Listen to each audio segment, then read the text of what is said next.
to this first public seminar that is being held as part of the launch of the Oxford Poverty and Human Development Initiative, or OPHI.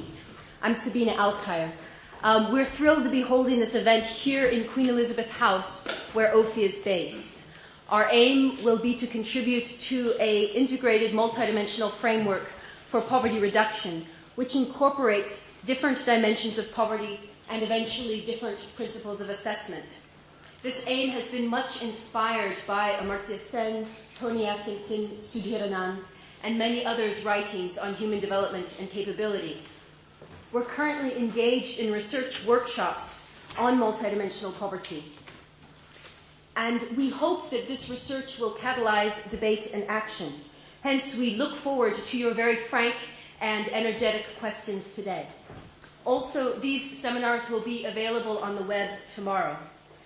In addition to this seminar, we are holding two seminars here tomorrow. The first, What Space for New Economic Approaches, with Michael Spence and Amartya Sen at 9 a.m. And the second, on Directions for Research in Multidimensional Welfare Economics at 11:30 with Tony Atkinson and again François Bourguignon. And directly following this seminar, Professor Amartya Sen will be delivering a university lecture entitled What Theory of Justice in the Sheldonian? And we can move from here to there as a group. Finally, it gives me great pleasure to welcome in particular this panel and its chair, Professor Sudhir Anand. Professor Anand is a distinguished professor of economics at Oxford and a world-recognized development microeconomist, having published widely in the field of human development and poverty. He's one of 3 members of the advisory committee of OPHI, along with Professor Sen and Tony Atkinson. I welcome you, Sudhir, and I look forward to all of your interaction. Thank you.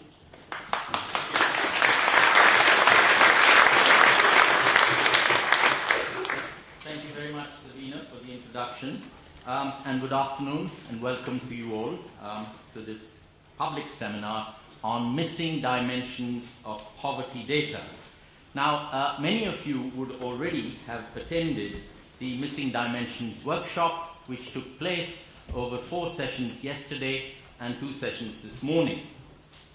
And the sessions included coverage of missing dimensions of poverty. The idea there is that examining the data requirements for these dimensions of poverty is premised on seeing poverty as capability deprivation rather than as lowness of incomes. Income information, as many of you have read and written about, is often insufficient to characterize and analyze poverty because the conversion of income into achieved well-being is subject to great variation. The mapping of income into basic capabilities is significantly affected by personal heterogeneities such as age, disability, illness, gender and social roles, environmental and epidemiological conditions, among many other factors. There is thus an important need to go beyond income information in analyzing poverty, and in particular to see poverty as capability deprivation. Now, apart from the basic capabilities involved in leading a minimally acceptable life, such as avoiding hunger or undernourishment or preventable morbidity, there are elementary social functionings, such as appearing in public without shame or taking part in the life of the community. And the income requirements of such capability fulfillment will vary between communities, within a country, and between countries. Indeed, as Sen has convincingly argued, poverty is an absolute notion in the space of capabilities, but it often takes a relative form in the space of commodities. For example, to avoid shame from the inability to meet the demands of custom or convention in a society, the relative income requirements will typically be higher in richer countries. And these requirements will vary with what others in the community standardly have. and Sen gives the usual, not usual, but the a typical example of quoting Adam Smith, of a creditable day laborer who was ashamed to appear in public without a linen shirt. So that relative deprivation in the space of incomes leads to, or can lead to, an absolute deprivation in the space of capabilities. The attempt in this Missing Dimensions workshop has been, I think, to examine such other functionings, social functionings and others, apart from hunger or undernourishment, which are quite largely income-driven, if you like, and also to consider the data requirements for these other functionings, these missing dimensions of poverty. And with that, what I want to do is to call upon Sabina to introduce the missing dimensions that each of the 5 authors will briefly consider before there is a response from our 3 panelists. Sabina. Thank you. The 5 authors of these papers face a very unfair task. So my job is to explain that to you so you will understand and sympathize. As an investment in our ability to do future research, OPHI has chosen to focus on nationally representative surveys that give rise to internationally comparable data. We could have chosen other levels of data, but this is one area in which we think missing data deeply constrains comparative research and learning. So each paper identifies key research questions we could not answer without such data. Further, we have chosen dimensions of human development that are important and usually missing from the 4 standard surveys: the Demographic and Health Survey, the Multiple Indicator Cluster Survey, the Living Standards Measurement Survey, and the Core Welfare Income, the QUIC questionnaire. The dimensions are physical safety, employment, empowerment, and the ability to go about without shame. We also look at psychological and subjective well-being, which is important, but not, in our view, a dimension of poverty. So we propose survey questions for multi-topic individual and household questionnaires, rather than for separate survey instruments, such as labor force surveys. Why? Because the dimensions of poverty are interconnected, and we require an empirical scrutiny of these interconnections with data at the individual level. So for this, we need all of the questions together from one survey instrument.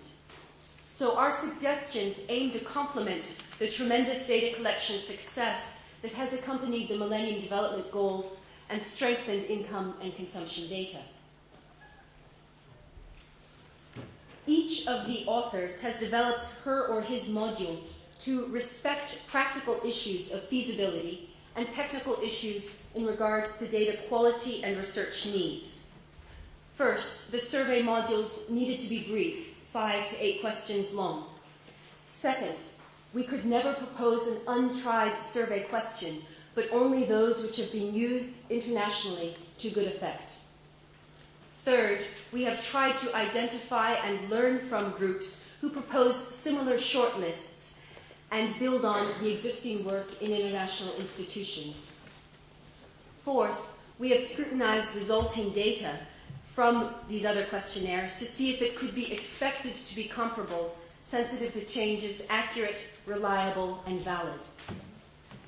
Finally, we have selected questions that can be used to test critically important research issues whose results we hope will accelerate poverty reduction. A final constraint is time and completeness. This is a work in progress, and we have surely missed many points.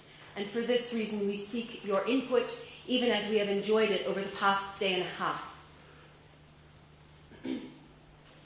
Our purpose in developing and proposing these shortlists is very simple.